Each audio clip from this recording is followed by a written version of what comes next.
Hello दोस्तों, मैं मालती मिश्रा अपने कहानी के पिटारे से एक नई कहानी लेकर आज फिर आप सभी के समक्ष हाजिर हूँ। और मेरी कहानी का शीर्षक है अब यहाँ कोई नहीं रहता। दोस्तों, कहानी शुरू करूँ इससे पहले एक छोटा सा निवेदन है। अगर आपने अभी तक मेरे चैनल को सब्सक्राइब नहीं किया है तो प्लीज़ प्लीज़ प्लीज़ इसे सब्सक्राइब कर दें। तो चलिए सुनते हैं कहानी अब यहाँ कोई नहीं रहता। गांव के बीच से होकर जाती हुई पगडंडी पर वह कार धीरे धीरे आगे बढ़ने की कोशिश कर रही थी। सूर्यास्त का समय नहीं हुआ था, लेकिन मौसम ने समय से पहले ही सूरज को मुंह छिपाने को विवश कर दिया था। हवा के तेज झकोरे सड़क के दोनों ओर खड़े वृक्षों को मानो अपने साथ उड़ा ले जाना चाहते थे। आंधी तो नहीं थी, लेकिन आंधी से कम भी नहीं थी यह साए साए करती हुई हवा। दूर जहां तक नजर जाती वहां तक दोनों ओर वृक्षों से घिरी सर्पनुमा बल खाती सुनसान सड़क दिखाई दे रही थी। तेज हवा की ठंडक और सोने पर सुहागा ये कि बारिश की हल्की हल्की फुहारें भी पड़ने लगीं। दूर दूर तक कहीं कोई मानो तो छोड़ो कोई पशु पक्षी भी नहीं दिखाई दे रहे थे। ऐसे में तेज चलती पवन और बारिश की मिली जुली आवाज ऐसा लग रहा था जैसे सन्नाटा चीख रहा हो। क्षितिज को अब ड्राइव करने में परेशानी हो रही थी, पर ऐसे मौसम में उसे रुकना भी ठीक नहीं लग रहा था। वैसे भी उसकी मंजिल अब अधिक दूर नहीं थी। बहुत धुंधली सी और छोटी सी परछाई मात्र ही सही, लेकिन दिखाई दे रही थी। इसीलिए उसका हौसला बरकरार था और वह बहुत धीमी गति से गाड़ी चलाते हुए आगे बढ़ रहा था। धीरे धीरे वह बस्ती में पहुंच गया था। मौसम का मिजाज ज्यों का त्यों था, इसलिए अपने अपने घरों के बरामदों से लोग उसकी गाड़ी को देखकर सोच रहे थे कि क्या अजीब इंसान है, थोड़ी देर कहीं रुक नहीं सकता। एक दो आवाजें भी आई उसे, शायद कोई रुकने को ही कह रहा था। लेकिन अब तो वह पहुंच ही चुका था। बस इस गांव को पार करके एक बड़ा सा घना बगीचा और उसके दूसरी ओर उसकी मंजिल थी। बगीचे में प्रवेश करते ही चारों ओर घुप अंधेरा था। कुछ तो मौसम की बेवफाई और कुछ घने पेड़ों की वफादारी, जो दिन में तपती धूप को बगीचे में नहीं घुसने देते तो रात को चांदनी को भी अनुमति कैसे देते। फिर इस समय तो चांद ही गायब था। फिर इन वृक्षों का भी क्या कसूर। गाड़ी के हेडलाइट से बगीचे के बीचों बीच का पगडंडी नुमा मार्ग जगमगा उठा। वह बगीचा पार करके एक बड़ी सी हवेली के लोहे के बड़े से गेट के सामने था। कार की हेडलाइट से हवेली के भीतर के पेड़ों की पत्तियों पर थम गई बूंदें और पैदल पथ के दोनों ओर की भीगी झाड़ियों के पत्ते मानो झिलमिला उठे। तभी दूर से एक हाथ से लाठी टेकते हुए और दूसरे हाथ में बुझी हुई टॉर्च लिए हुए, झुकी हुई कमर के कारण अपने शरीर के ऊपरी हिस्से का बोझ लाठी पर डालते धीरे धीरे चलते हुए एक बुजुर्ग आता दिखाई दिया। उसने गेट खोला और क्षितिज ने गाड़ी अंदर पार्क की। काका, हवेली में इतना अंधेरा क्यों है? बिजली नहीं है क्या? बुजुर्ग के पीछे पीछे चलते हुए क्षितिज ने पूछा। मौसम खराब है ना छोटे मालिक, इसीलिए बिजली चली गई, उसे टॉर्च से रास्ता दिखाते हुए बुजुर्ग आदमी बोला। इतनी बड़ी हवेली में जब बिजली नहीं होती तब आपको डर तो लगता होगा ना काका? वह बोला। नहीं बेटा, जिंदगी बीत गई इस हवेली में, अब डर किस बात का? कमरे का बड़ा सा दरवाजा खोलकर उसके पल्लों को जोर से धकेलते हुए उसने कहा। उसे पूरी ताकत से दरवाजा धकेलते देख क्षितिज ने मदद की। सचमुच दरवाजा जाम हो गया था। कभी कभी कमरे की सफाई के लिए ही ये दरवाजा खुलता है ना छोटे मालिक, इसीलिए। काका, छोटे मालिक नहीं बेटा ही कहिए, आपके मुंह से बेटा ही अच्छा लगता है। बुजुर्ग की बात पूरी होने से पहले ही क्षितिज बोल पड़ा। उसने हाथ में पकड़ा हुआ बैग एक और मेज पर रखा। इतनी देर में उस बुजुर्ग ने दो लैंप जलाकर एक पलंग के पास की मेज पर और दूसरा कमरे के बीचों बीच रखे सोफे के सामने के सेंटर टेबल पर रख दिया और बड़े से पलंग पर झाड़कर चादर बिछाई। क्षितिज घूम घूम कर अपना वह कमरा देख रहा था जो बिल्कुल भी नहीं बदला था। तभी उसे पायल की रुंझुन सुनाई दी और वह उस बुजुर्ग की ओर देखने लगा। छोटे मालिक, पानी। किसी लड़की की मीठी सी आवाज़ सुनकर उसने मुड़कर देखा तो वह मेज पर ट्रे में पानी का जग और गिलास तथा एक प्लेट रख रही थी, जिसमें शायद कुछ खाने के लिए भी था, जो मध्यम रोशनी में उसे दिखाई नहीं दे रहा था। काका, मैं पहले फ्रेश हो लेता हूँ, कहकर वह बैग से तौलिया निकालने लगा। उस लड़की ने कमरे से लगे बाथरूम का दरवाजा खोलकर वहां मोमबत्ती जलाकर रख दिया और वापस चली गई। पानी के साथ रखे मीठे पुए खाते हुए उसे वह स्वाद जाना पहचाना सा लगा। उसकी मिठास उसे हाथ पकड़कर बचपन के उन लम्हों में खींच ले गई जब उसका परिवार इसी हवेली में रहता था। बिरजू काका मीठी काकी और उनकी बेटी चंदा भी इसी हवेली में रहते थे। उनका परिवार पीढ़ियों से इस हवेली की सेवा करता आ रहा था।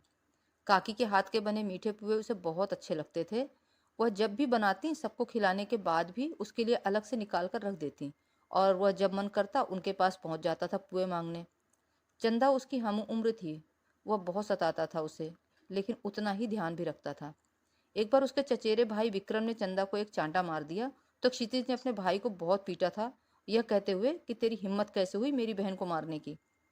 वह उसे अपनी छोटी बहन ही तो मानता था, और उसके मम्मी पापा उसकी इस भावना की कदर भी करते थे। वे बिरजू और उसके परिवार से कभी नौकरों जैसा बर्ताव नहीं करते थे। फिर एक दिन ऐसा भी आया जब इस हवेली के बंटवारे की नौबत आ गई। चाचा जी को विदेश जाना था तो उन्होंने अपने हिस्से को बेचने का प्रस्ताव रखा। क्षितिज के पापा जी ने अपनी जमा पूंजी लगाकर और अपने हिस्से के कुछ खेत बेचकर हवेली के आधे हिस्से की कीमत उन्हें दे दिया, ताकि उनकी पुश्तैनी हवेली उनके पास रहे।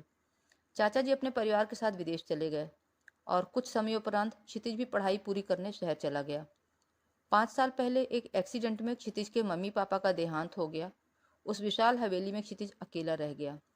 अब उसका मन यहाँ नहीं लगता था। उसके मित्र भी शहर में ही थे, अतः हवेली की देखभाल की जिम्मेदारी बिरजू काका को सौंपकर तथा चंदा के विवाह के लिए कुछ पूंजी उन्हें देकर वह हमेशा के लिए शहर चला गया।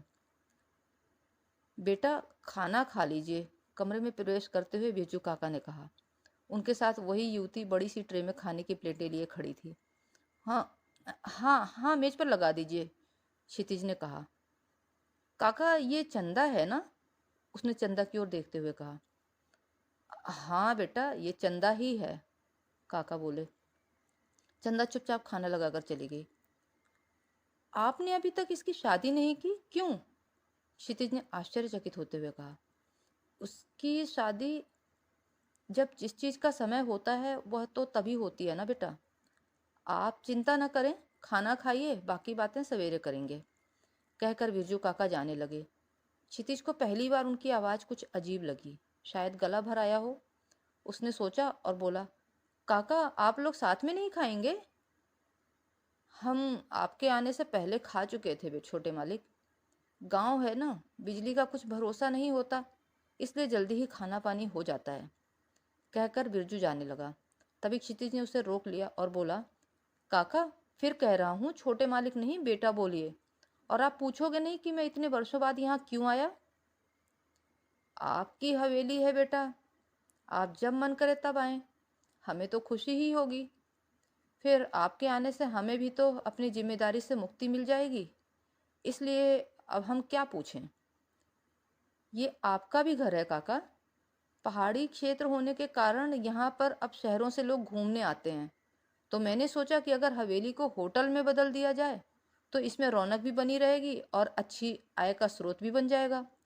इसीलिए कुछ औपचारिकताओं को पूरा करने के लिए इसके कागजात की जरूरत थी। आपको तो पता ही होगा कि कहाँ होंगे कागजात, क्षितिज ने कहा। हाँ बेटा, आप खाना खाओ, हम लेकर आते हैं। नहीं काका, आप अभी आराम कीजिए, सुबह मुझे 5-6 बजे तक निकलना है, तभी दे दीजिएगा, क्षितिज ने कहा। तो बिरजू काका चुपचाप चले गए। क्षितिज को बिरजू काका और चंदा बहुत बदले बदले से लग रहे थे। कहाँ पहले हमेशा खुश और बकबक करते रहने वाले काका अब चुप चुप से बहुत कम बोलते हैं, और चंदा, वो तो जैसे बोलना ही भूल गई है। शायद काफी सालों के बाद आया हूं तो झिझक रही होगी, उसने सोचा, और खाना खाकर सो गया। दूर कहीं से मुर्गे की बांग सुनकर सुबह जब क्षितिज की नींद टूटी तो उसने अपने मोबाइल में समय देखा, 5:30 बज रहे थे। वह जल्दी से उठा तो उसकी नज़र सेंटर टेबल पर पड़ी। वहाँ लाल फीते से बंधी हुई एक पुरानी सी फाइल रखी थी, और साथ ही केतली में चाय, एक कप और उसकी पसंदीदा अरबी के पत्तों की पकौड़ियाँ रखी थीं। वह जल्दी जल्दी बाथरूम में गया, फ्रेश होकर नहाकर आया और नाश्ता करने लगा। आज कितने सालों के बाद वह ये पकौड़ियाँ खा रहा था।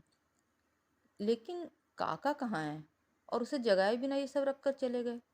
उसे ये सब बड़ा अजीब लग रहा था, लेकिन उसे निकलना था, इसलिए जल्दी जल्दी नाश्ता किया और फाइल को खोलकर देखा। कागज पूरे थे। वह बैग को कंधे पर टांगकर और फाइल को हाथ में लेकर बाहर निकलते हुए जोर से बोला, काका, काका, कहाँ हैं आप? मुझे देर हो रही है, मैं जा रहा हूँ। ठीक है बेटा, आप जाओ, मैं अभी बाथरूम में हूँ, मुझे देर लगेगी। काका की आवाज दूर से आई। क्षितिज सोचने लगा कि क्या करूं। काका के निकलने की प्रतीक्षा करूं, पर वो कह रहे हैं देर होगी। खैर अभी चलता हूँ, वैसे भी जल्दी ही फिर आऊंगा, तब काका के साथ समय बिताऊंगा। सोचकर वह अपनी कार की ओर बढ़ गया।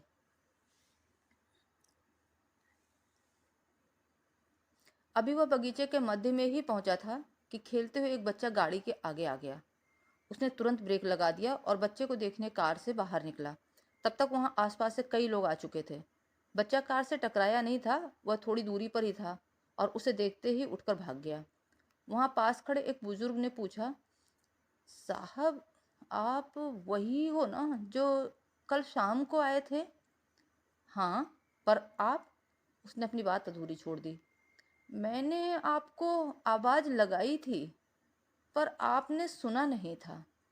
वैसे आप बुरा ना माने तो मैं जानना चाहता हूँ कि कहाँ से आ रहे हो?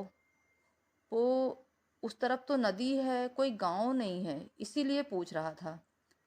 बुजुर्ग ने झिझकते हुए कहा, नहीं, मैं कहीं दूर नहीं, बस उस हवेली में ही गया था। क्षितिज ने कार का दरवाजा खोलते हुए कहा। क्या? हवेली में? बुजुर्ग के साथ साथ और भी कई आवाजें एक साथ निकली। उसका हाथ जहां था वहीं रुक गया। क्यों? क्या हुआ? आप लोग ऐसे क्यों चौंक रहे हैं? उसने कार का दरवाजा पुनः बंद कर दिया। साहब, उस हवेली में पिछले 3 सालों से कोई नहीं जाता। जब से बिरजू और उसकी बेटी मरे हैं, तब से वहां जाने की किसी की हिम्मत नहीं होती। पास ही खड़े एक शख्स ने कहा। ये क्या कह रहे हैं आप? बिरजू काका और चंदा से मैं मिलकर आ रहा हूँ। आने से पहले उनसे मेरी फ़ोन पर बात भी हुई थी। उन दोनों ने मेरी आवभगत की, मेरी पसंद का खाना खिलाया। मैं जो लेने आया था वह भी दिया, और आप लोग कह रहे हैं कि वो मर चुके हैं? दिमाग तो ठीक है आप लोगों का? क्षितिज एक ही सांस में बोल गया। वह हाँफने लगा था, जैसे दौड़ लगा कर आ रहा हो। उसे समझ नहीं आ रहा था कि सच क्या है। आप ये सब क्या कह रहे हैं साहब? आप किससे मिलकर आ रहे हैं? वहां अब कोई नहीं रहता, बुजुर्ग व्यक्ति ने कहा। आप लोग मेरे साथ आइए, मैं मिलवाता हूँ। उसने गाड़ी का दरवाजा खोल दिया। वो सब आपस में एक दूसरे का मुंह देखने लगे। शायद वहां जाने से डर रहे थे, लेकिन क्षितिज के बार बार कहने से उस बुजुर्ग के साथ दो और लोग उसके साथ जाने को तैयार हुए। गाड़ी गेट के बाहर ही खड़ी कर वो सबके साथ हवेली के भीतर चला गया, पर हवेली की दशा देखकर अचंभित रह गया। जो हवेली अभी थोड़ी देर पहले साफ सुथरी थी, वही धूल मिट्टी पत्तों से अटी पड़ी थी। चारों ओर मकड़ी के जाले लटक रहे थे, जैसे सालों से यहाँ कोई आया ही नहीं हो। उसे ऐसा लग रहा था जैसे उसके पैरों में कोई भारी चीज बांध दिया हो। पैर उठ ही नहीं रहे थे। समझ नहीं पा रहा था कि क्या सच है, ये जो अभी देख रहा है या जो रात भर जिया है। तभी साथ आए युवक ने कहा, देखा बाबू साहब, हम कह रहे थे ना कि यहाँ कोई नहीं रहता। मैं मैं रात भर यहाँ रहा हूँ अपने कमरे में। आइए आप लोगों को दिखाता हूँ। कहकर वह आगे बढ़ा, लेकिन उसके साथ आए लोगों में से कोई भी आगे नहीं बढ़ा। आइए आप लोग, डरिए नहीं, ये मेरी हवेली है, और बिरजू काका मुझे या मेरे किसी साथी को कुछ नहीं कहेंगे। आइए आपको दिखाता हूँ कि मैं रात भर यहीं रुका था, उसने कहा और अंदर की ओर चल दिया। मकड़ी के जाले हटाते हुए वो चारों उस कमरे तक पहुंचे। उसने धकेल कर दरवाजा खोला तो सभी अचंभित होकर अपनी जगह खड़े रह गए। क्षितिज को भी आश्चर्य हो रहा था कि पूरी हवेली धूल मिट्टी से इतनी गंदी है, तो उसका कमरा इतना साफ सुथरा और व्यवस्थित कैसे है? काका, चंदा, काका, कहाँ हैं आप लोग? उसने जोर से आवाज लगाई, पर उसे कोई जवाब नहीं मिला। वह भागता हुआ रसोई में पहुंचा, पर वहां भी मकड़ी के जालों का वर्चस्व था। वह उल्टे पैर बाहर आ गया। सभी वहीं खड़े उसका इंतजार कर रहे थे। आप ठाकुर विश्वजीत सिंह के बेटे हैं? साथ आए बुजुर्ग ने पूछा। जी।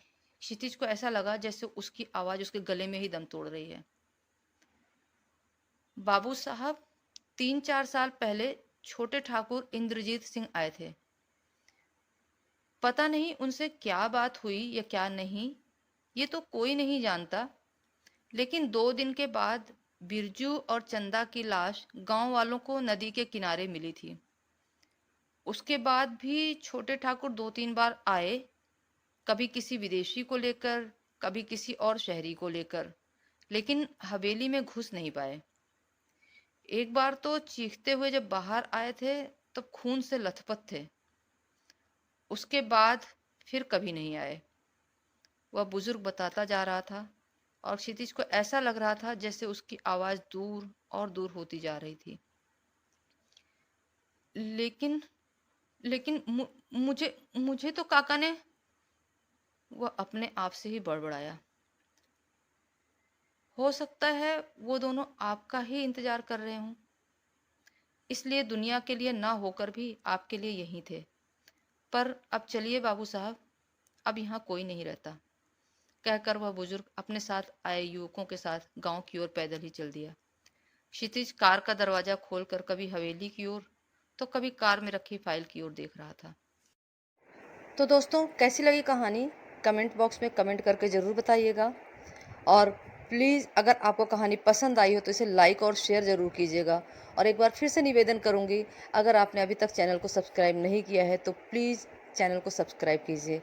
जल्द ही मिलती हूँ एक नई कहानी के साथ, तब तक के लिए बाय बाय।